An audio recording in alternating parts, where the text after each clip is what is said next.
जो पिलांकर बा जो माँ माने हमको प्राय प्रश्न करथांती जे पिलांक शरीर केमिति सुस्थता आमे रखिबा बा तार कोन उपाय आमे करि परिबा। तो प्रथमे आपण पिलाटी जदि प्राय समय जदि रोगाग्रस्त होउची निश्चित भाव रे आपण मेडिकल बा डॉक्टर सहित परामर्श करि ताको औषध बा मेडिसिन सेवन करिया पय दियंतु। ता सहित आपण तार जन्म पुष्टि बा जन्म जातक रे आपण निश्चित भाव रे देखंतु जे तार को समय चलची बा केमिति को भलिया आपण तार प्रतिकार करि परिबे।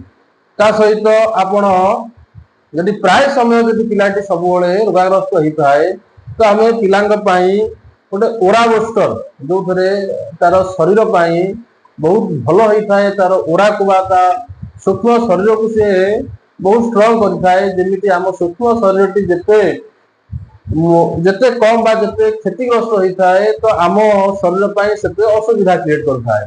तो आम सूक्ष्म शरीर को आम जिते स्ट्रांग रखि पारिबा आम शरीर भी सेटिक स्ट्रांग होइताय। ओरा बोतल टी खाली छोट पिलांक पई नुहे जो माने बहुत बड़ रोग जो व्यक्ति माने बहुत बड़ रोग रे भी रोगाग्रस्त होइतंती निश्चित भाव रे से ओरा बोतल यूज करि पारिबे।